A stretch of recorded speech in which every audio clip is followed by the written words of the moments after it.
Hi, and a very good evening to one and all.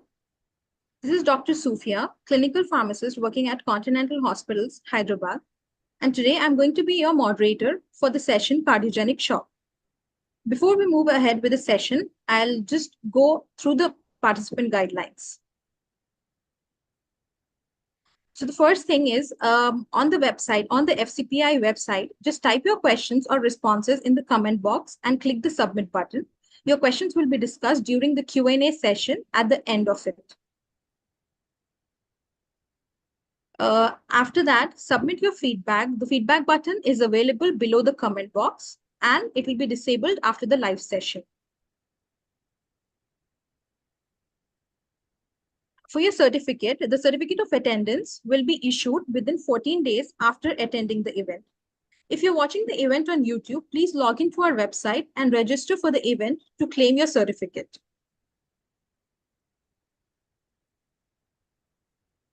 To download the slides will be available on the FCPI website, but login is mandatory to download the files, and there you can watch all the slides of the presentation.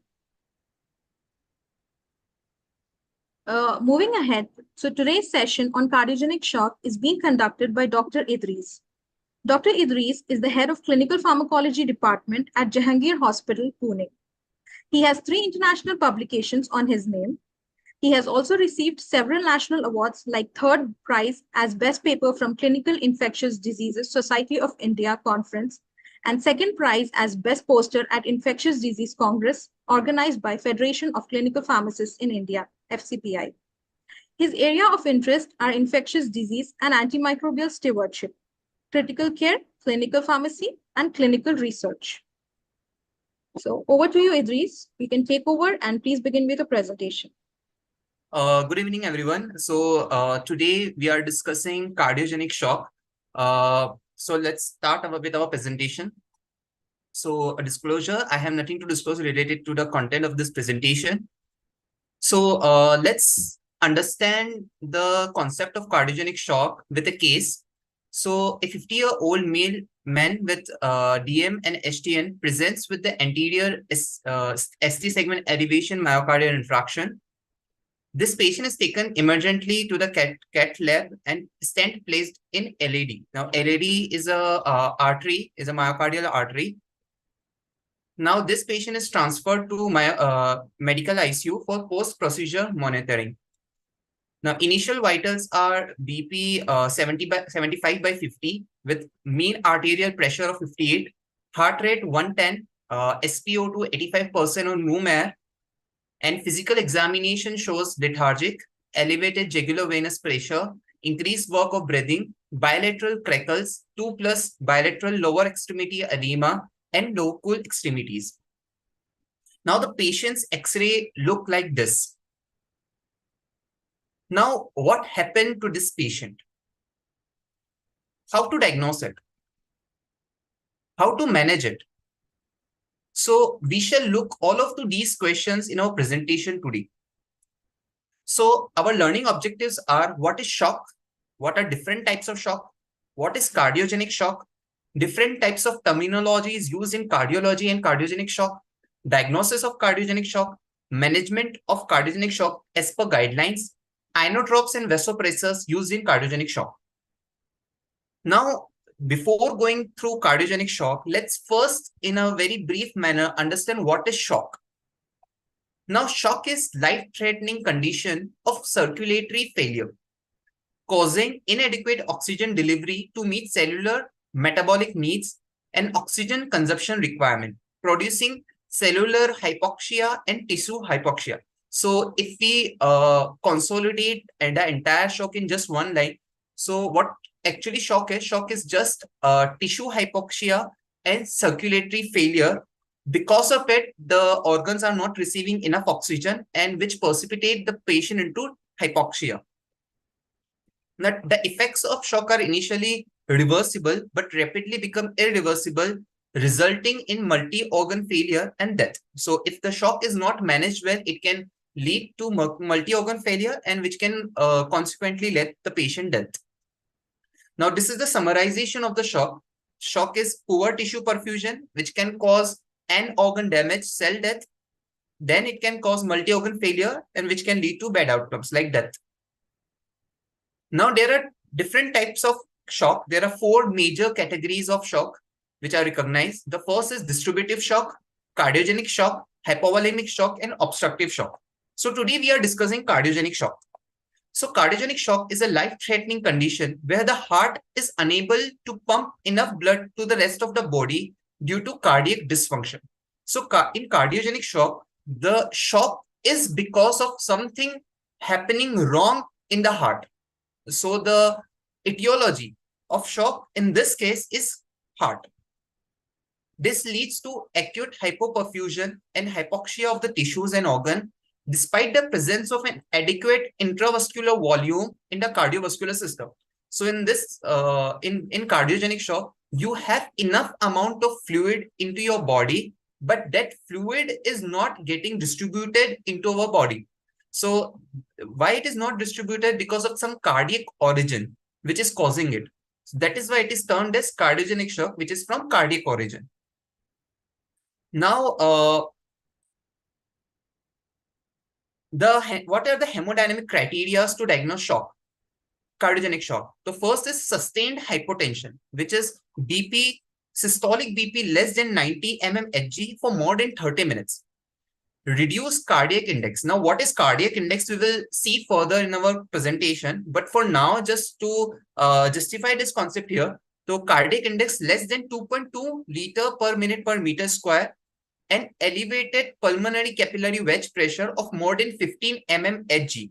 So if any patient meets all of these 3 criteria, then we can say the patient has precipitated into a cardiogenic shock. Now, these are the hemodynamic criteria. Now, these are the clinical criteria. What you will see clinically into the patient. So the criteria is sign of hypoperfusion. Now, what are the signs of hypoperfusion? The first is oliguria, which is the output of urine which is less than 30 ml per hour. Another is cool extremities. Altered mental status. Now, what altered mental status shows that the oxygen is not reaching to the brain. Metabolic acidosis. It shows the oxygen is not reaching to our muscles. And the reason is this shows end organ damage. The another part is evidence of cardiac dysfunction. So new or worsening heart failure, arrhythmias, murmurs, gallops, which confirms the cardiac origin of the shock. So basically, the cardiogenic shock is something which is from the cardiac origin. Now, these are the life cycle of a cardiogenic shock, which has caused from myocardial infarction. So firstly, there will be an ischemia due to occlusion of coronary artery, which leads to myocardial injury or death, which leads to decreased cardiac output, which then leads to hypotension, and which then leads to decreased coronary perfusion. So these are the life cycle. If someone has precipitated into the cardiogenic shock because of myocardial infarction, then there will be ischemia, there will be myocardial injury or death that will lead to reduced cardiac output, that will lead to hypotension and decreased coronary perfusion.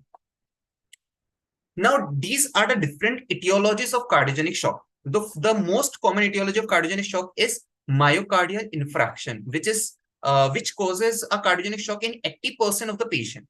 Another etiologies are ST segment elevation. Another etiology is acute decompensated heart failure, which causes cardiogenic shock in 10 to 15% of the patient. Another etiology is myocarditis, which shows in 5 to 10% patients. Then valvular dysfunction, then arrhythmias, cardiac tamponade, and cardiomyopathy. So these are the different etiologies of cardiogenic shock, and most of the patient precipitate into cardiogenic shock because of 2 most common etiologies. The first is acute myocardial infarction, and another is acute decompensated heart failure. So till now we have gone through what is shock, what is cardiogenic shock, which is with a cardiac origin. Now we have seen what are the hemodynamic criteria and clinical criteria which confirms that this shock is from cardiogenic origin. We have seen what are the causes of cardiogenic shock. Now let's move towards some of the terminologies which you should know when you are getting through a patient who is suffered from cardiogenic shock. And these terminologies are very important if you want to understand any concept regarding cardiology. So we'll go through all of these concepts one by one very briefly so that you can understand this disease and you can understand the therapy of it. So first is cardiac output. So what is cardiac output? Cardiac output is the product of stroke volume into heart rate. Now, what is stroke volume? Stroke volume is the amount of blood the heart is pumping per beat. That is stroke volume. Now, heart rate is the beat, the amount, the number of beats the heart beats in a minute. So it is the product of stroke volume into heart rate. Now, let's understand this with an example. Imagine a patient has a stroke volume of 70 ml and a heart rate of 80 beats per minute. Let's calculate their cardiac output. So cardiac output is 80 beats per minute into 70 ml of blood, which it is pumping per beat, to which gives 5600 ml per minute. So 5600 ml of blood the heart is pumping per minute. So a healthy cardiac output at rest typically falls between 4 to 8 liters per minute. So now you know that what is normal cardiac output, how to calculate it. So the product of stroke volume, which is the amount of blood the heart pumps in a beat, into heart rate, that is cardiac output, and the normal cardiac output is 4 to 8 liters per minute. Now we have seen stroke volume, we have seen cardiac output. Now let's see what is systemic vascular resistance. Now, systemic vascular resistance is the resistance in the circulatory system that is used to create blood pressure. When a blood vessel constricts, vasoconstriction, this leads to increase in the systemic vascular resistance. When blood vessel dilates, it causes vasodilation. This leads to a decrease in systemic vascular resistance. So if there is lots of vasoconstriction, we can say that it has increased systemic vascular resistance because there will be resistance in the flow of the blood because of vasoconstriction. And if there is vasodilation, there will be no resistance in the flow of blood. So then we can say there is a decrease in systemic vascular resistance. So you can just correlate vasoconstriction, increase systemic vascular resistance, vasodilation, decrease the systemic vascular resistance. So vascular resistance is used to maintain organ perfusion. If some arteries or some veins are getting vasoconstricted, it is because they want to give enough perfusion to the smallest tissue of our body. It wants to travel the blood highest amount. So that is vasoconstriction.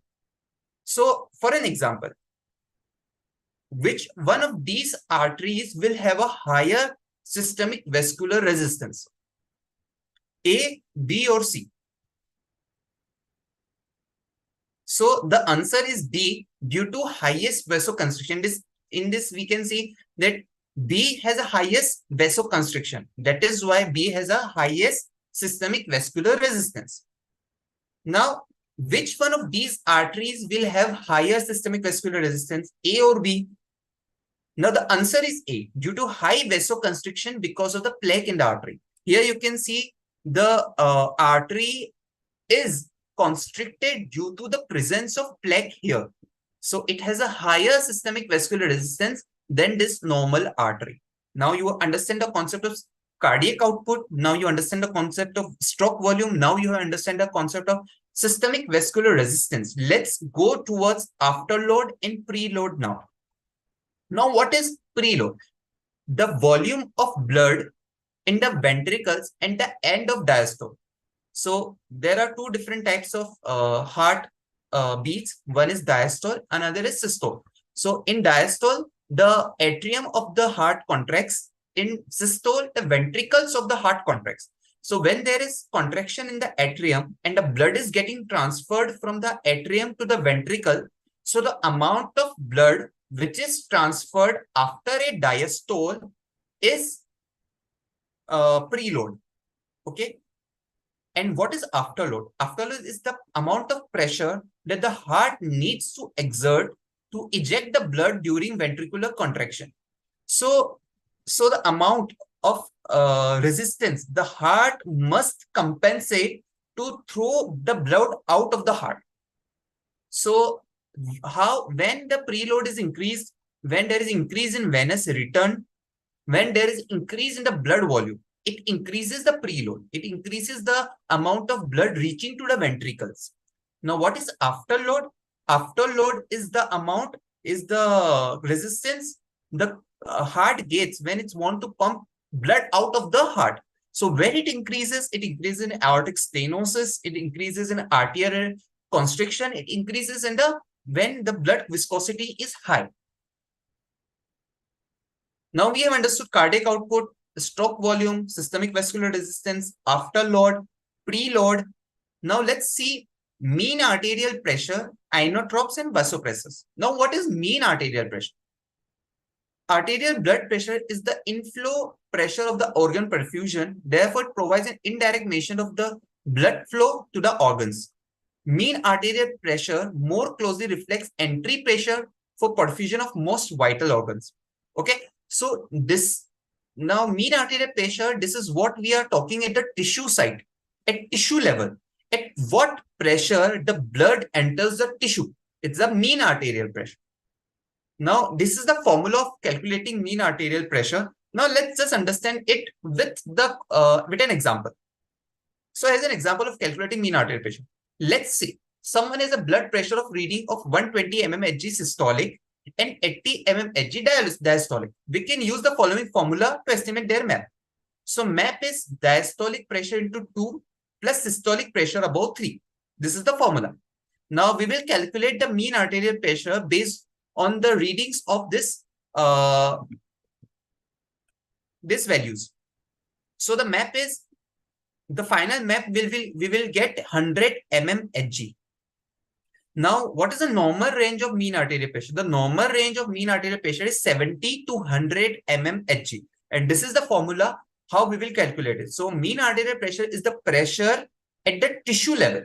It is different from blood pressure because blood pressure show what is the systemic pressure our blood has, but these show the perfusion pressure of the blood. So after going through this concept, we will see inotropes and vasopressors. Now, what are inotropes? Inotropes are the medication that affect the force of the heart muscle contraction. So inotropes increases the contraction of the heart. It increases the intensity of the contraction of the heart. So there are two types of inotropes. It can be positive inotropes. It can be negative inotropes. Now, what are positive inotropes? These drugs increase the force of heart contraction. They are used to treat such as heart failure, cardiogenic shock, and bradycardia. Now, the example are dopamine, dobutamine, and milrinone. So, when positive inotrope can increase the intensity of the contraction of the heart. So it will make the contraction more stronger. So when in heart failure, the contraction are very weak. So if we give all of these agents in heart failure, we can increase the contraction. We can make the contraction more stronger. Now, what are negative inotropes? These drugs decrease the force of heart contraction. They are used to treat conditions such as heart failure, atrial fibrillation, and angina, such as beta blockers and calcium channel blockers. As you know, that calcium channel blockers and beta blockers decreases the heart rate or decreases the contraction of the heart. So these are the positive and negative inotropes. Now we have gone through all of these things. Now, only thing which is remaining is vasopressor. We have gone to cardiac output, stroke volume, systemic vascular resistance, afterload, preload, mean arterial pressure, inotropes. Now vasopressors. So what are vasopressors? Vasopressors are a medication used to raise blood pressure in critically ill patients. Vasopressor works by constricting blood vessels, increasing peripheral vascular resistance. So you know what are peripheral vascular resistance? If there is vasodilation, the resistance will go down. If there is vasoconstriction, the resistance will go up. This essentially narrows the blood vessel, causing the blood pressure to rise. Increased blood pressure improves blood flow or MAP. What is MAP? Entry pressure of the blood to vital organs like brain, heart, and kidneys, preventing organ damage. So vasopressor, what vasopressor does is, vasopressor increases the blood pressure. How it increases the blood pressure? By increasing the systemic vascular resistance. How is systemic vascular resistance increased? By making the vasoconstriction. So vasopressors increases the systemic vascular resistance by doing vasoconstriction, which increases the blood pressure and which makes the blood to reach all tissues and organs. So vasopressor increases the systemic vascular resistance. Now, what are the lab we should send in cardiogenic shock? So first is ECG. Why ECG? Because it evaluates rhythm, it evaluates ischemia, it evaluates infarction. So it can help us rule out any arrhythmias, assess for acute myocardial injury or anything. The next lab parameter we should evaluate is chest X-ray, which assesses for pulmonary edema, which assesses for cardiomegaly and other abnormalities. Next is 2D echo or echocardiography. What it evaluates is it evaluates cardiac function, chamber size, valvular resistance, and presence of any complications. Biomarkers. It assesses troponin, troponin T, BNP, pro-BNP to assess myocardial injury. If there is myocardial injury, all of these markers would have been increased. And blood tests for assess for electrolytes, acid-base balances, renal function, and infection. So all of these tests we need to do when we are suspecting a patient of cardiogenic shock. We have to do ECG, we have to do chest X-ray, we have to do 2D echo, we have to do biomarkers, we have to do blood tests to evaluate different things of the heart or different things of the body. What is the condition of the body? Now let's see role of lactate in cardiogenic shock. Why lactate? The test of lactate is important in cardiogenic shock. In cardiogenic shock, the weakened heart fails to pump blood effectively, leading to hypoperfusion to the tissues. This oxygen shortage forces the cells to switch from aerobic respiration to anaerobic respiration. Anaerobic respiration produces lactate as a byproduct. Now, if the patient, we know, if there is a cardiogenic shock, the tissue will go in hypoxia because tissue will not receive enough oxygen. In that case, the tissue will lead the tissue to use anaerobic respiration instead of aerobic respiration. Aerobic respiration includes oxygen, and anaerobic respiration, which is without oxygen.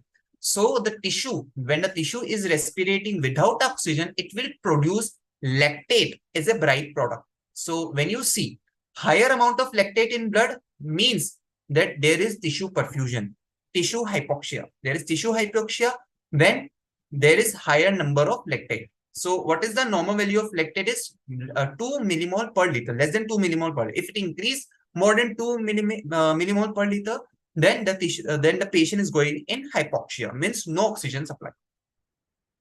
Now, high blood lactate concentration is a significant indicator of the severity of cardiogenic shock. It reflects the extent of cellular oxygen deprivation and tissue damage. As treatment for cardiogenic shock progresses, a decrease in lactate level indicates improvement in tissue oxygen and a better prognosis. So if you see, when you initially see the lactate levels of the patient is very high, and when you start the therapy, the lactate levels go down, means the patient is improving, the hypoxia is improving, the oxygen delivery is improving. Now let's talk about Frank-Starling curve. It is very important concept in cardiology and cardiogenic shock. Now, more than a century ago, two physiologists, Otto Frank and Ernest Starling, discovered as the heart gets filled up with more blood during diastole, it contracts harder and pumps out more blood during systole. So they came up with the concept of Frank-Starling law to prove this concept. Now, this is the Frank-Starling curve. On the y-axis, we have got stroke volume. On the x-axis, we have got ventricular and diastolic volume. Now, what is ventricular and diastolic volume? How much amount of blood the ventricle is receiving after diastole. Means how much amount of blood we are getting in the ventricle after the constriction of the atrium. That's all. And here on the y-axis, we are getting stroke volume. So when we are increasing the volume of end diastolic volume, we increases the stroke volume of the patient. At certain level, it gets stagnant, and after that level, it stops.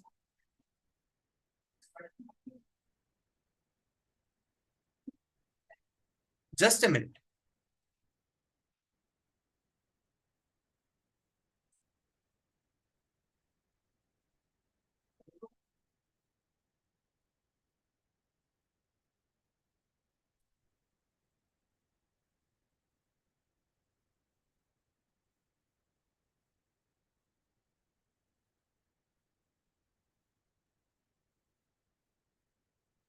So what Frank-Starling curve shows us that when there is an increase in the volume of the blood, it stretches the heart very much. When the heart is more stretched, it can give harder contraction. But when the heart is not stretched, it cannot give harder contraction, which is what we can get from the Frank-Starling curve.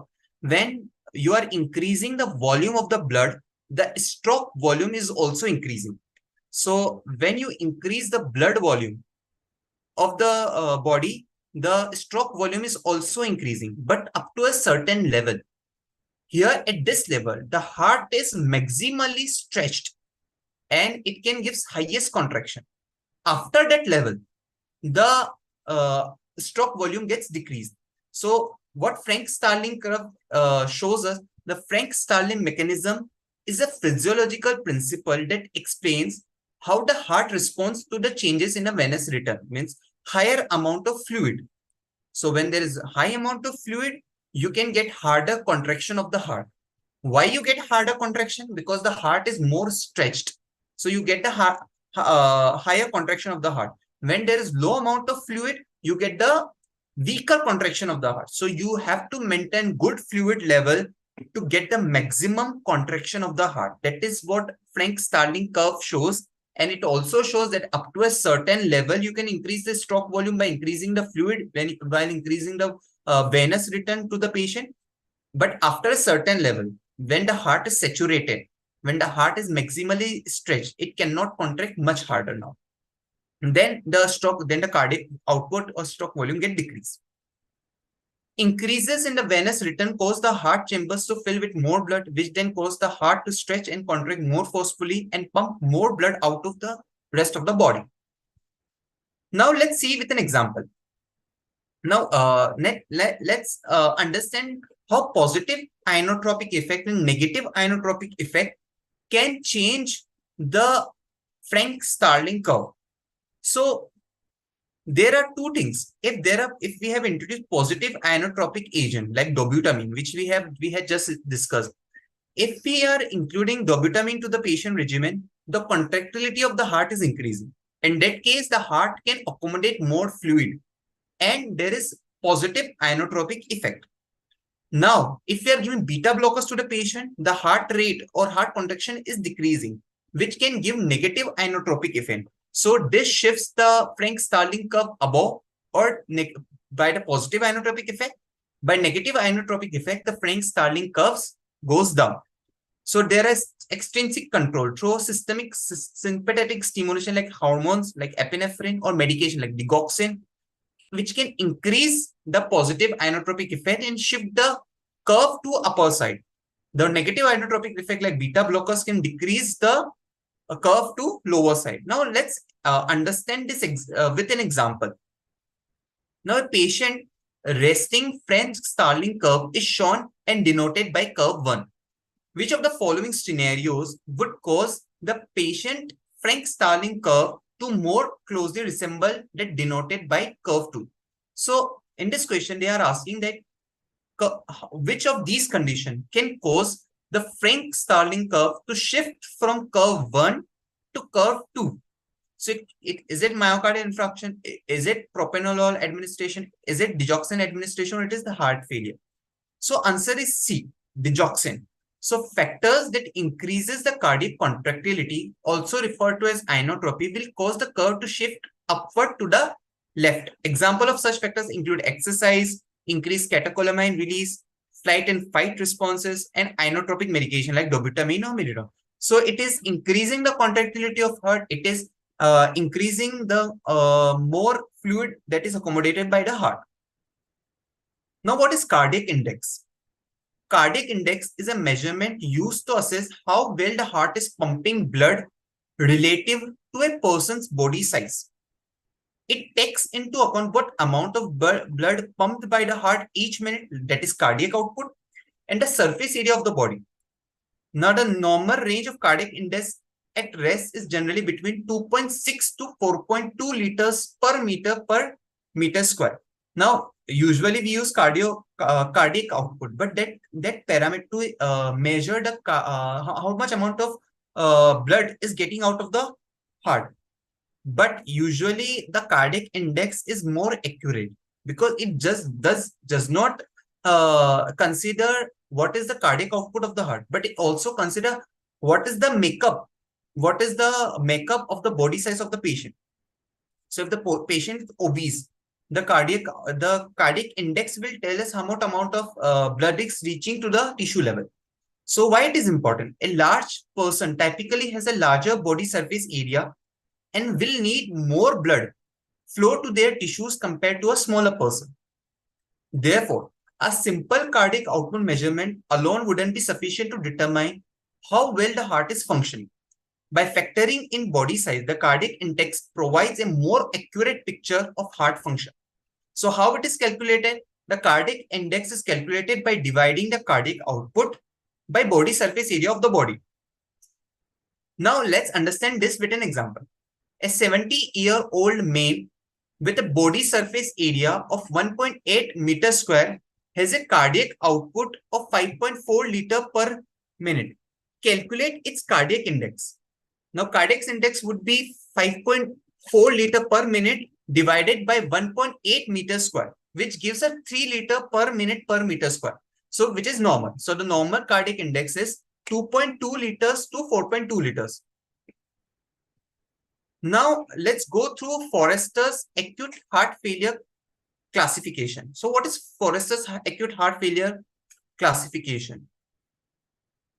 Now, it is very important to understand this concept to understand the therapy of cardiogenic shock. Now, what Forrester classification does it? Forrester divide the cardiogenic shock into 4 different categories. There is class 1 cardiogenic, there is class 1 Forrester class 1 classification, class 2, class 3, and class 4. Now, from the severity of disease of heart gets worse when the Forrester classification increase. The class 1 has the mild heart disease. The class 4 has highest amount of heart disease. Now, there are two, this is a basic criteria. The another criteria is warm and dry. So, if it is warm, it means the blood is reaching to the extremities and the temperature of the body and the extremities are warm. And dry means that the lungs of the patient has no pulmonary edema. So there are 4 classifications: class 1, class 2, class 3, class 4, which shows the severity of the disease. Another classification in the same classification is warm and dry. Warm means there is good perfusion. Dry means the lungs are dry. Means the lungs has no pulmonary edema. The lungs has no congestion. The lungs has no water inside it. Okay. So the first, let's see warm and dry. Forrester classification 1. In this classification, the blood is reaching to the patient, the lungs are dry, and the mortality is very low. The another is the class 2 classification. In the class 2 classification, the severity of the disease has increased, but there is still a blood perfusion. There is good blood perfusion to tissues of the body. But in this case, the lungs is wet, means lungs has accumulated the fluid. The class 3 is cold and dry Forrester classification. In this, myocardial mortality is 23%. In this, cold means the blood has no perfusion. And dry means the lungs are fine. The lungs is not harmed. And the fourth, then the last classification is cardiogenic shock. And it is the most severe case of shock where the extremity is cold. There is hypoperfusion. And with it is wet, means there is pulmonary edema. There is fluid in the lungs. Because of it, the person has difficulty in breathing, and which is class 4 classification. So the Forrester has divided the classification to class 1, class 2, class 3, class 4 based on the severity of disease. And another thing is classification is warm, means that there is good perfusion. Dry means the lungs are dry, the lungs has no water into it. So because of it can breathe well. But when it is wet, there is high amount of fluid into the lungs, which needs to be taken out. So We will understand all of these concepts one by one. So first is warm and dry. Forrester classification warm, one with warm and dry. So this patient is stable patient. No immediate hemodynamic management is needed. Just maximize the heart failure regimen. In simpler terms, class 1 cardiogenic shock shows the heart isn't pumping ideally, but hasn't reached a critical stage yet. Blood pressure and fluid balance are relatively maintained. Okay. So the primary goal is to find the underlying reason for the weakened heart function. In case of acute myocardial infarction, the focus will be on reperfusion of the blocked coronary artery. This can be achieved through percutaneous coronary intervention, a minimally invasive procedure to open blocked artery with a stent, or coronary artery bypass grafting and supportive measure. These aim to improve the heart function and overall well-being while underlying causes addressed. So class 1 is very mild one. Here we have good perfusion to tissue level and the lungs has no fluid into it. And we can manage it by managing the cause. Like if it is a myocardial infarction, we will open the blocked artery with a percutaneous intervention or placing a stent into the heart. Now subset 2. Subset 2 has pulmonary edema, which is because it is warm, but it is wet. And wet shows that it has pulmonary edema. So initial treatment includes diuretic, vasodilators, and oxygen. Why we need vasodilators? Why we need diuretics? Because we want to remove fluid from the lungs. Class 2 shows a weaker heart pump compared to class 1. Now the class 2 is more severe, with some amount of fluid accumulated in the lungs. Blood pressure might be stable initially but become concerned later. So in this case, we have good perfusion into our body, good perfusion at the tissue level, but our lungs has fluid currently. So the management will remain same as class 1, but here the changes is some pulmonary, due to pulmonary edema, we have to give diuretics like furosemide to remove excess fluid out of the body. We can also vasodilator like nitroglycerin, nitroglycerin may be used to reduce afterload or preload on the heart to optimize heart function. Oxygen supplementation may be used to ease oxygen supply to the congestion. Now, if we have congested lungs, why we have congested lungs? Because we have fluid into our body, fluid into our lungs, because of which the lungs are congested.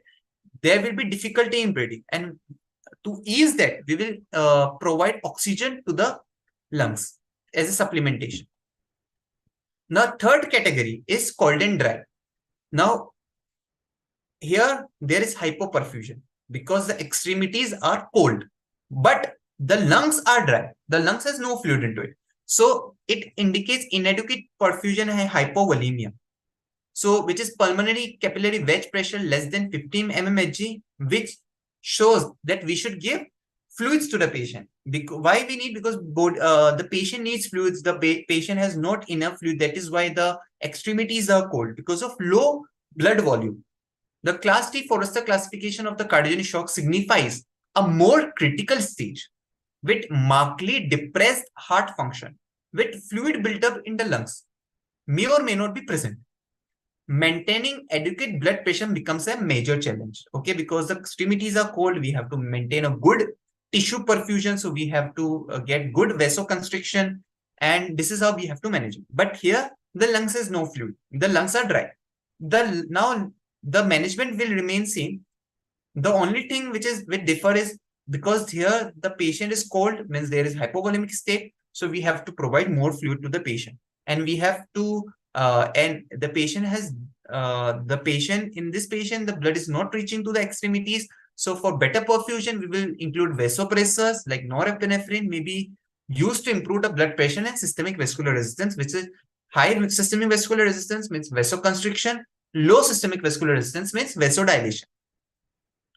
Now, dobutamine as an inotropic agent may be used along with norepinephrine to improve cardiac contractility. We know dobutamine is an inotrope. Dobutamine is a positive inotrope. Dobutamine increases the contractility of the heart. It makes the contraction more stronger. And vasopressor increases the constriction of the heart, the constriction of the blood vessel. Now, when the mean arterial pressure, as we seen that mean arterial pressure is the pressure at the tissue level. At what pressure the blood enters the tissue. If the mean arterial pressure usual range is 70 to 100 mmHg. If the mean arterial pressure is more than 100, which is very high, so in that case, we will use vasodilators because we do not want such a high pressure, or diuretics. It can be because of high fluid into our body. So high fluid can also cause high amount of MAP. So to reduce this, we will use vasodilators like nitroglycerin, or we will use diuretic, which will remove excess fluid. Because of that, the MAP will go down. Another is MAP less than 70 mmHg. So it is less than normal. So norepinephrine is preferred over epinephrine and dopamine. So we will use norepinephrine. Why we will not use epinephrine and dopamine? We will see further. And when the MAP is 70 to 100 mmHg, to stabilize the patient, we will use vasodilators or inotrope or diuretics if sanguine. So it is very subjective. So whatever the patient condition, we will use it according to that. So we had started this presentation with a case. Now we will see what you have learned, and if you can answer specific question related to that case on the basis of what we have learned today. So let's back to a case which we have started. Okay, so it was a 50-year-old male with DM and HTN who had presented us with ST segment element myocardial infarction. That patient was shifted to cath lab, and the stent was placed in LED coronary artery. Now the patient was transferred into ICU for monitoring. Now the patient vitals was 75 by 50, which is MAP, which is 58, which is less than 70, which is less than normal. Heart rate 110, SPO to 85% on room air. Physical examination shows lethargic, patient is lethargic, elevated jugular venous pressure, increased work of breathing, bilateral crackles, 2+ bilateral extremity edema and cool extremities. Now the patient X-ray has all of these things like diffuse alveolar opacities, enlarged cardiac slot, small pleural effusion, bilateral perihilar enlargement, haziness and congestion. Now, based on this, I will ask you this question. Based on the presentation of the patient can be categorized in which of the Forrester classification? Can this patient categorize into 2? Can this patient categorize into 3? Or can this patient can be categorized into 4? So in which category will you place this patient? So here we see that the patient MAP is less than 58. The normal value is 70 to 100. The MAP is 58. Means this patient is hypoperfusion, means cold extremities. Another thing is there is presence of bilateral lower extremity edema. Means there is again that there's cold extremities. There is also bilateral increased work of breathing and bilateral crackle. It means there is also pulmonary edema, pulmonary congestion because of the fluid present in the lungs, and the BP is also low. So because of all of these conditions, we can classify this patient into class 4. So answer is C. Based on the presentation like pulmonary edema, breathlessness, crackles on the lungs, elevated jugular venous pressure, MAP 58, BP is 75 by 50. As we have seen, the systolic blood pressure should be more than 90. For systolic pressure more than 90 to less than 90 to diagnose this patient as a cardiogenic shock. The patient can be classified under class 4 Forrester classification of the cardiogenic shock. Now, what are the treatment of cardiogenic shock? So if it is because of myocardial infarction, we will do reperfusion of the block artery. So if it is because of a clot in the artery of the myocardium, we will open that artery through a procedure. Then if there is still if still the patient is shocked, we will use vasopressors and inotropes. If it is not improved, we will use IABP, intra-aortic ball pump. So we will see this concept further in the presentation. And last, ECMO. If it is because of acute decompensated heart failure, we will optimize the pharmacological regimen of heart failure with plus minus inotrope and vasopressors. If it is not improved, we will go for IABP and we will go for ECMO. The treatment strategies for reperfusion. So PCI surgical revascularize have been shown to improve the perfusion in the shock trial. Now it is we are talking about guidelines. Fibrinolytic therapy in absence of contraindication, not able to receive PCI CABG. So if the patient is not able to do a revascularization based on percutaneous coronary intervention because of the placement of the stent. If the patient cannot go for this procedure, the patient can be used for fibrinolytic therapy. Okay. So once the patient is not revascularized with catheter, it can be revascularized by using fibrinolytic therapy like streptokinase, tenecteplase, alteplase. Now, intra-aortic balloon pump counter pulsation for patients who do not quickly stabilize with pharmacological therapy. So if the patient is not improving on pharmacological therapy, we can include this device into the patient's heart. Now, alternative left ventricular assist devices may be considered in patients with refractory cardiogenic shock. Now, these are the references. These are the guideline-based reperfusion treatment strategies. Now, what European Society of Cardiology says about the treatment of acute and chronic heart failure. Fluid challenge is recommended as a first-line treatment if no sign of overfluid. So if there is no sign for overfluid, you should give fluid to the patient, because we know when we are giving fluid to the patient, the heart stretches more. When the heart stretches more, it increases the contractility of the heart, which we have seen in the Frank-Starling curve. Now, dobutamine may be considered to increase cardiac output. Why dobutamine? Because dobutamine is a positive inotrope, and positive inotrope increases the cardiac output by increasing the contractility of the heart. Now, another vasopressor, norepinephrine, preferably over dopamine, may be considered in patients who have cardiogenic shock despite treatment with another inotrope to increase blood pressure and organ perfusion. Suppose we have increased the cardiac output of the patient by improving the contractility, which is because of dobutamine. But you want to, but the blood pressure is still low. Then you can add norepinephrine to the patient, which will increases the blood pressure because it is a vasopressor. And vasopressor increases systemic vascular resistance. When systemic vascular resistance increases, the vessels are constricted. Now, recommended to monitor ECG and blood pressure when using inotropic agent and vasopressor, as they can cause arrhythmias, myocardial ischemia, and in case of levosimendan and PDE3 inhibitors, also hypotension. Now, IABP is not routinely recommended in cardiogenic shock, but when it is required, we have to do it. Now, short-term mechanical circulatory support may be considered refractory cardiogenic shock depending on the patient age, comorbidities, neurological function. If we want to take the patient on ventilation, it can ease oxygen delivery, and it can also remove CO2 from the blood, which can decrease the lactic acidosis or lactate levels, and which can improve hypoxia. So what are the management? What are the some points we have to remember when we are managing the patient cardiogenic shock? So if we can give ventilatory support to provide oxygen and maintain airway and raise pH because of metabolic acidosis, and treat respiratory failure due to pulmonary, because there are fluid in the lungs. We have to get the patient on the ventilator to ease oxygen and to remove carbon dioxide from the body, which will also decrease the acidosis of the patient. To provide fluid if no signs of overload. Okay. For pulmonary congestion without hypotension, vasodilators can reduce pulmonary capillary wedge pressure and left ventricular filling pressure. First line therapy with shock with less than systolic blood pressure of 80 mmHg would be norepinephrine. Okay. So the first line therapy for cardiogenic shock is norepinephrine when the blood pressure is less than 80 mmHg. Okay.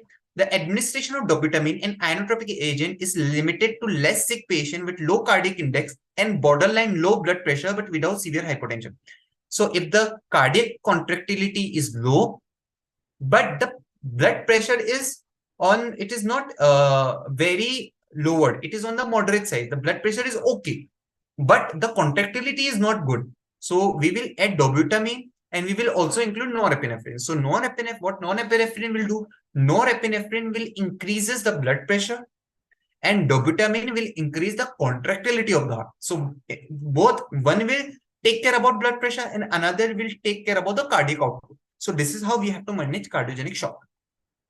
Non-hypotensive patient in a low output state with high pulmonary capillary wedge pressure can also be treated with dobutamine plus a vasodilator to decrease the pulmonary capillary wedge pressure, which is the pressure of the filling of the left atrium. So if we want to reduce that pressure, we can also use vasodilator, because we have to reduce the pulmonary capillary wedge pressure so that there can be good cardiac output. So this is the uh, stages of cardiogenic shock. So causes of cardiogenic shock, if we see from ECG, is it acute coronary syndrome? Means it is a myocardial infarction. We will take the patient to cath lab for stent placement. Now, if the echo 2D echo shows mechanical complication, we will take the patient to the operating room. If there is any valve dysfunction, or if there is if there is any deficiency in the mechanical support of the heart, so we will take that patient to the operating room to correct that cause. Now, if the clinical signs, blood case, lung echo, and X-ray showed respiratory distress, because of the cardiac origin, the lungs are compromised. So we will include non-invasive or invasive ventilation to ease the oxygen supply.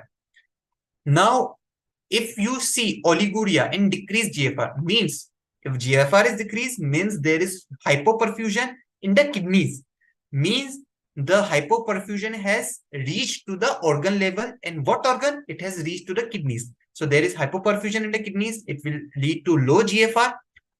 So we have to optimize hemodynamic, avoid nephrotoxic drug, and include a hemodialysis or hypoperfusion, high lactate, invasive BP or cardiac output measurement, inotrope first line therapy or vasopressor if required. If the patient is stable, plan weaning inotropes and vasopressor. If patient unstable, consider immediately left ventricular assist devices or ECMO. So this is just the stages of cardiogenic shock. That if you see a patient on myocardial infarction, take the patient to the catheterization lab. If you see there's mechanical complication, take the patient to the operating room. If you see there is respiratory distress, give a ventilation. If you see that there is acute kidney injury because of the cardiogenic shock, just avoid nephrotoxic drug, include hemodialysis. If you see there is high lactate level, improve the blood pressure of the patient, perfusion through increasing the blood pressure, like using vasopressor like norepinephrine or inotropes like dobutamine. Now let's see. Now beta blockers are contraindicated in cardiogenic shock due to its negative inotropic. We have already seen that beta blockers, what beta blocker do, decreases the heart rate and decreases the contractility. So it is not needed in cardiogenic shock, because in cardiogenic shock we want stronger contraction of the heart. So beta blockers are contraindicated in cardiogenic shock because the heart is already compromised. We do not want to compromise the heart more. Now, inotropes and vasopressors act on different receptors, because we have seen how dobutamine is increasing the heart rate, how norepinephrine will do the vasopressor action on the blood vessels. So there are different receptors where all of these things work. So we have to understand all of these things to understand the therapy of cardiogenic shock well. To understand the inotropes and vasopressors well, we have to understand all of these target receptors. So alpha 1 receptor, alpha 2 receptor, beta 1 receptor, beta 2 receptor, dopamine receptor, vasopressin receptor. We have to understand all of these things. Now, just to make it very simple, I have included this graph, this table. So here we will see different type of inotropes or vasopressor which we usually use in ICU. Okay. So alpha 1 receptor is present on the blood vessels. You have to remember this. Alpha 1 receptors are present on the blood vessels. Beta 1 receptors are present on the heart. Okay. And beta 2 receptors are present on the lungs and the blood vessels. So first we will see phenylephrine, because if you go to the ICU, you will see that the patient different inotropic agent, different vasopressors to increase the blood pressure of the patient, to increase the contractility of the heart. So you have to understand this. So phenylephrine has maximum action on alpha 1 receptor. So where are alpha 1 receptor? Alpha 1 receptors are on the blood vessels. So it will vasoconstriction, mean it will increases the systemic vascular resistance. How will it will increase? Because it will increase the blood pressure of the patient. But a cardiac output will not increase because of it has no effect on the heart. Now let's see norepinephrine and epinephrine. Now norepinephrine and epinephrine are very famously used in ICUs. You will see any patient on NORAD or adrenaline. So in what receptor they act in, how much? So norepinephrine has very good effect on alpha 1 receptor. Where are alpha 1 receptor? Alpha 1 receptor are on the blood vessel. It also has beta 1 addiction, moderate activity on beta 1. Where are beta 1 receptor are on heart. So it also is good It also provides contractility, good contractility on the heart, plus good vasoconstriction. Now let's see epinephrine. Epinephrine has a moderate amount of vasoconstriction, moderate amount of increase in the heart contractility, and beta 2. Where are beta 2? Beta 2 are on the lungs and the blood vessel. It has a dilatory effect. But the alpha 1 beta 1 receptor, because of its action on alpha 1 and alpha 2, it compensates this action. So the final action will be contractility of the heart, and because of alpha 1 receptor, it can give vasoconstriction. Now let's see dopamine. Sorry.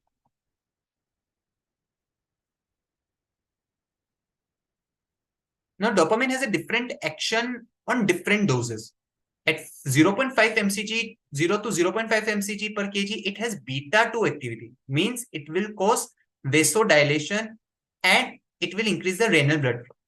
At 5 to 10 mcg per kg, it has good alpha 1 receptor. Alpha 1 activity means it will constrict the blood vessel. Beta 1 means it will increase the contractility of the heart. Plus dopaminergic, it will increase the renal blood flow. At 10 to 20 mcg per kg per minute, it will have a good, very good alpha 1 receptor activity. Means it will increases the vasoconstriction. It will increases the blood pressure, which is similar to norepinephrine. If we see norepinephrine and dopamine at this level, both has good alpha 1 receptor at this doses. Now it has also a beta 2 receptor, beta 1 constitutive. It will give good beta 1 means good contraction of the heart. Now the last is dobutamine. Now dobutamine will have good beta 1 receptor. It has no or good effect on alpha 1 receptor. It has caused no vasoconstriction. It will generally cause good beta 1 receptor means good contractility of the heart. So what we understand from this table that different inotropic agent, different vasopressors have different action on the different receptors, and based on these actions we will decide the therapy, what the patient will get in the ICU, what the patient will get when that patient is on cardiogenic shock. If the blood pressure is very low, we will go with norepinephrine. If we see that the heart is not pumping well, we will go with the dobutamine. If the blood pressure is very good but the heart is not pumping well, then we will go with dobutamine, because dobutamine just increases the contractility of our heart. It has no role to play on the vasoconstriction. So all of these things are very subjective thing. So we have to see all of these things and then decide the therapy. Now similarly, vasopressin is also a vasopressor. It has it acts on V2 and V1 receptor. It increases the systemic vascular resistance to V1 mediated vasoconstriction. It may potentiate the effect of norepinephrine. So if you see the patient is already on norepinephrine and it is still not maintaining the blood pressure, so we can include vasopressin to the patient, because vasopressin potentiates the effect of norepinephrine. So it will enhance the effect of norepinephrine. So no dosage adjustments are needed as per creatinine class because the half-life are very low. So in this graph, you will clearly understand, if we on the y-axis there is vasoconstriction, and in the x-axis there is positive inotropy. So the highest vasoconstriction is with phenylephrine. Norepinephrine has good vasoconstriction, but it has good positive inotropy also. But phenylephrine and vasopressin has just vasoconstriction. It has no inotropy. High dose epinephrine and high dose dopamine has good vasoconstriction and positive inotropy also. And low dose epinephrine, low dose dopamine has no vasoconstriction but have good amount of positive inotropy. Now dobutamine has no vasoconstriction. Instead, it has some vasodilatory effect and some amount of good amount of positive inotropy. And milrinone has no vasoconstrictive, it has vasodilatory effect plus good inotropy. So there are certain guideline-based therapy. If we see that dopamine gives similar action to norepinephrine, but still we will see more usage of norepinephrine in the ICUs. Why we see it? Why we see it more patients on nored instead of on dopamine? What is the reason? The reason, because of the certain studies have shown something. So let's see why norepinephrine is favored over dopamine in cardiogenic shock. So there were more arrhythmic events among the patient treated with dopamine than among those treated with norepinephrine. So this is the reason why we see more nored in the ICUs, because the dopamine can cause more incidence of arrhythmic events because the p-value is also significant. So there's a significant difference in the adverse effect of this thing. A subgroup analysis showed that dopamine as compared with norepinephrine was associated with increased rate of death at 20 days among 280 patients with cardiogenic shock. Here also the p-value is high. So in comparison with norepinephrine and dopamine causes more amount of arrhythmic events. There is more chances of death at 28 days. So the p-value is also significant. That's why we prefer more norepinephrine as a first-line therapy than dopamine. This is the comparison. This is the reference. Since also the another reason why we use norepinephrine, since dopamine is a long IV, it needs to be adjusted as per the creatinine clearance of the patient. That's why we use norepinephrine. Now another question: why epinephrine versus norepinephrine for cardiogenic shock after acute myocardial infarction? So what we will use? We have seen that epinephrine has similar effect on blood, on vasoconstriction, on contractility of the heart. So what we will use? If the patient is cardiogenic shock, should we use epinephrine or should we use norepinephrine in the patient after myocardial infarction? So this is the reference. So the incidence of refractory shock was higher in epinephrine group versus norepinephrine group. So the refractory shock incidence was higher in epinephrine group. That's why we prefer norepinephrine. That's why we use epinephrine after we have given the maximum dose of norepinephrine in ICU. That's why we see more patients in the ICUs on nored rather than on epinephrine. Now, Levy et al. Also showed that epinephrine was associated with a higher heart rate, higher myocardial oxygen demands, and lactate level when compared to norepinephrine. So this is also the reason why we use nored more. The comparison of norepinephrine dobutamine to epinephrine cardiogenic shock. Now, this is the another question. Should we use norepinephrine plus dobutamine or just epinephrine? Because you have seen that epinephrine has good contractility effect on the heart, good vasoconstriction means good management of blood pressure, and also some vasodilatory effect. So can we replace norepinephrine plus dobutamine? Because norepinephrine and dobutamine together can give good contractility and good vasoconstriction, and epinephrine alone can do this. So we are comparing both of these regimens. Which is better? Should we give only epinephrine or should we give norepinephrine plus dobutamine? So these are the different. So both regimen increased cardiac index, veno-cardiac index, and oxygen-derived parameters similar. Now, but patients in norepinephrine dobutamine group demonstrated heart rates lower than those in epinephrine group. So there should be lower heart rates. So why we need lower heart rate? Because higher heart rate can increase the myocardial oxygen demand, and higher myocardial oxygen demand can cause ischemia at the heart level. That's why we need lower heart rate but good contractility, good cardiac output at the lower heart rate. But epinephrine increases the heart rate. That is the side effect. That is the thing which we do not want. So this is not the case with norepinephrine and dobutamine. Epinephrine infusion was associated with new arrhythmias. It has also new arrhythmias in the patient. So when compared to baseline values after 6 hours, epinephrine infusion was associated with increase in lactate levels. So lactate levels was also area which is of concern. So epinephrine is associated with transient lactic acidosis, higher heart rate, and arrhythmias, and inadequate gastric mucosa perfusion. That is why we use norepinephrine dobutamine combination instead of epinephrine in the patient with cardiogenic shock, because of the higher amount of arrhythmias, higher amount of lactic acidosis, and higher amount of increased heart rate. Now, these are the if some patient is not managed on pharmacological therapy, we also use some devices to buy some time for either for heart transplantation or to just make the patient stable. So at some point we feel that the pharmacological therapy is not working now, so we go for certain interventions. So what are these? The first intervention is ECMO, extracorporeal membrane oxygenation. Now what is this? It acts as an artificial lung in heart, removing CO2 and circulating blood, providing temporary support for critically ill patient with severe respiratory or cardiac failure. So what we do is in ECMO, we take blood out of the body, we oxygenate it, and we give the oxygenated blood directly to the heart. So we are bypassing the lungs here. So what it does is it improves the oxygenation, it decreases the load on the heart.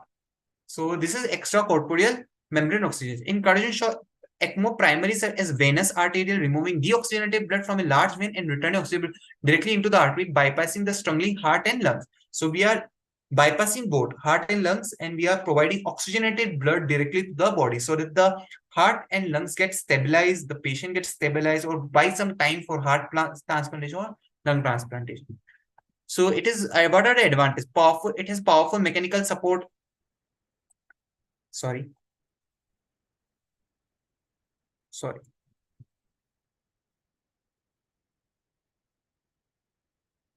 So it has a powerful mechanical support, significantly improving hemodynamics and tissue perfusion, can buy time for defibrillator like surgery or recovery of the heart. What are disadvantages?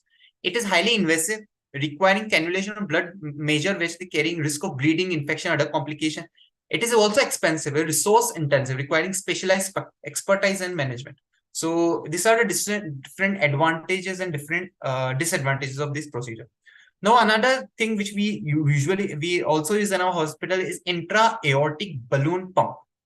Now, it is usually used after myocardial infarction. So, a catheter-based device inserted into the aorta near the heart. It inflates and deflates in coordination with the heartbeat, augmenting the aortic blood flow and reducing workload on the ventricle. Now, what intra-aortic balloon pump does is basically, for a very basic thing, it increases the myocardial oxygen supply. So the myocardial arteries, which are supplying blood and oxygen to the heart itself, it increases it. How it increases is when our heart is in diastole, so it inflates or it deflates. So I would suggest you to see some YouTube videos on this, because they will show you how mechanically it works. So what is IABP? IABP increases the myocardial oxygen supply, which is very useful in myocardial infarction. So if you want, you can just see some YouTube videos which actually shows you how this works, and then you will better understand this. I won't be able to explain it to it because of time constraint, but you can easily see some of the graphical presentation of it to understand. This is very interesting concept. Now, what are the advantages? It is less invasive than ECMO, easier to insert and manage, because it can be done in a very limited resource setting also. It provides hemodynamic support and reduces myocardial oxygen demand. As I said, it increases the blood flow to the myocardial itself. Now, what are the disadvantages? It is less powerful than ECMO. Okay, it is less invasive, so it is less powerful. May not be sufficient for severe shock, because the ECMO can bypass both heart and lungs. It is directly providing you with the oxygen, directly providing with the pressure. So it is less powerful than ECMO. It can cause complications like leg ischemia or vascular injury. So let's get back to our case which we had started. So on base of this case, we will just try to understand the case. In this patient is prescribed. Now just let briefly go through this case. It was a 50-year-old male patient, DMHTN. The patient was taken to the cath lab for getting stent placed on the LED of the myocardium.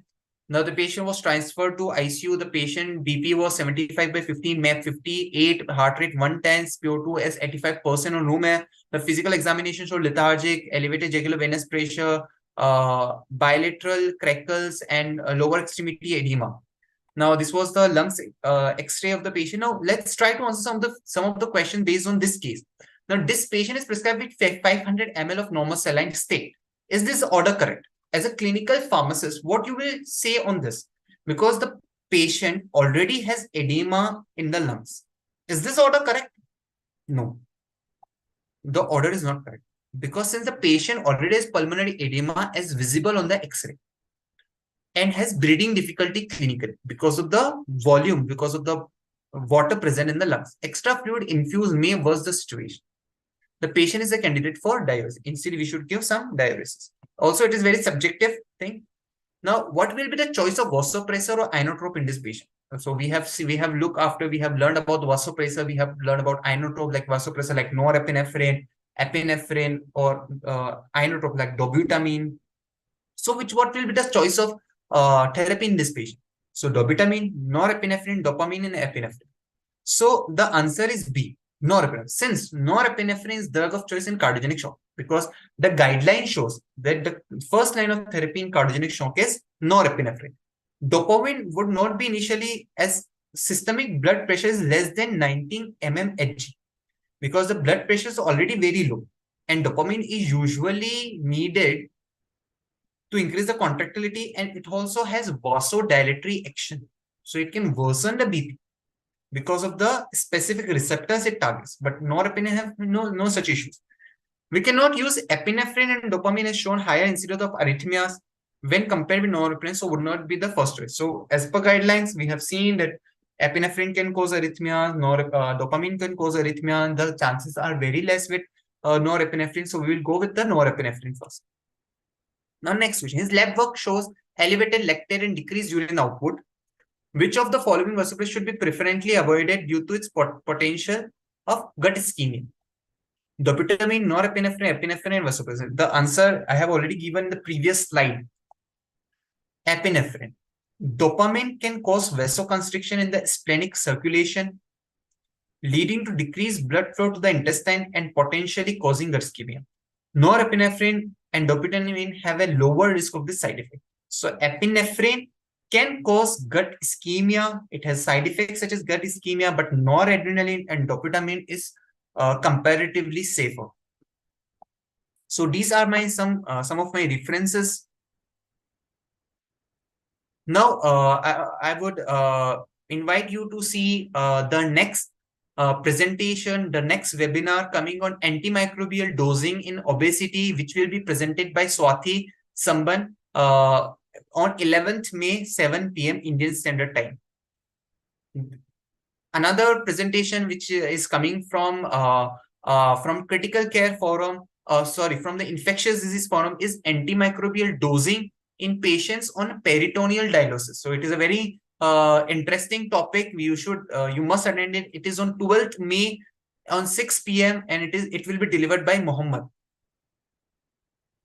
And the another presentation from basic module in critical care medicine, which will be delivered by Shri Vishwapal, is on obstructive shock. So I think we have covered we have given different presentation from in the critical care forum as an introduction to shock and septic shock and hypovolemic shock. And today, the day was cardiogenic shock. In the future, you can see obstructive shock. When is it? It is on 17th May from 6 p.m. to 7 p.m. So do attend. Thank you. I am open for any questions. Well, I must say it was a critically wonderful and yet quite a knowledgeable presentation by you, Dr. Idris. So thank you so much. We'll move ahead with few of the questions that we have on your way. Beginning with, how can a clinical pharmacist contribute towards the management of cardiogenic shock? So the role of there is a good role of clinical pharmacists in cardiogenic shock. Like we have to firstly the major role of clinical pharmacists to make policies, to make infusion protocols into the hospital. So when I myself entered to the my hospital of practice, there were no actually good standard infusion protocols available. So the first thing to standardize the infusion protocol into your hospital, how you should give dobutamine, how you should calculate it, weight-based dosing, to easiest way, because the calculation of these things, the calculation of dobutamine based on the patient weight is very difficult. So you have to, it is very difficult. So making this process very simple and standardizing it to your entire ICUs is the first thing I would suggest the clinical pharmacists do into their hospital. The another part the clinical pharmacists play is to check the drug interaction, if the choice of therapy is best for the patient. Is there any contraindication of the usage of particular inotropics? If we see, as we have discussed, then epinephrine cannot be used in the patient who have already had gut ischemia. So you have to remember all of these basic things when you are doing it. But the major things is IV compatibility, the infusion protocol, the side effects management, the identification of the side effect. It is very important. Also, the patient is started on dopamine, you have to adjust the doses of dopamine as per the creatinine clearance of the patient. That is also thing you should need to monitor. So there are good amount of role of the clinical pharmacists in identifying adverse effect, in managing the protocols, and doing dose calculations, and guiding the nurses, guiding the doctors. So it is a huge area where we can contribute. Okay, great. I think that would answer a lot of students and clinical pharmacists who are interested in critical care. Moving on, our second question would be, we commonly see that in a patient with cardiogenic shock, ECG and 2D echoes are done, but we also see that troponin and NT-proBNP are commonly done in such patients. So what are we assessing with these tests? So usually we do 2D echo in this patient to rule out like how the heart is performing. Is there any hypertrophy in the heart, or what are the reason why the heart is failing? To rule out the reason why the heart is failing, we do 2D echo. Now, why we do some tests like pro-BNP, BNP? Because it shows myocardial injury, and it shows how old it is or how acute it is. If it is if suppose there are different levels of pro BNP, if it is very acute, the patient has just shown to the hospital, the pro BNP level should be very high. So it differentiates how long the injury was there, and 2D echo shows like what is the injury, what is the mechanical thing which is the heart is suffering from. And pro-BNP and BNP usually then in myocardial infarction, which shows that how old the injury is, how old the insult of the cardiac origin is. Okay, great. Our last question would be, what are the signs that indicate a weaning of inotropes in a patient who has experienced a cardiogenic shock? Actually, I didn't get your question. Can you repeat?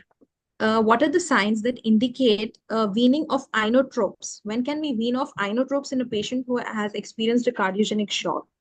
So as per guideline, the guideline always says that you should de-escalate inotropes and vasopressor as soon as possible, because it can cause tolerance. It has also the greater you use inotropes and vasopressors, there is high amount of mortality. It is shown in the guidelines. It is shown in the research papers. Now, coming back to your question, what shows that a patient should now be weaned off? Now, if the patient has good amount of tissue perfusion, if we see the SpO2 of the patient, if the patient is maintaining good SpO2, then that is an indication that the perfusion has improved. When the patient is getting better on ventilator, the ventilatory needs are getting decreased. The blood pressure is maintaining on the lower dosage of inotropes. So when you see all of these things, the patient is improving, the patient is getting conscious, the ventilatory requirements are getting low, there's good perfusion, then you can easily slowly just wean off the inotropes. And these are all of the indication which you will see in the patient. The patient is getting better, the patient is conscious, the patient is improving, the patient can coordinate with you, the patient is responding to your commands. So there are different things which shows that the patient is improving, and it's the best time to wean off the inotropes. Okay, great. Thank you so much, Dr. Idris. Well, I think we have reached towards the end of our session today. Thank you so much for your presentation, and thank you to the audience for watching us. See you till the next meeting. Thank you so much. Bye-bye.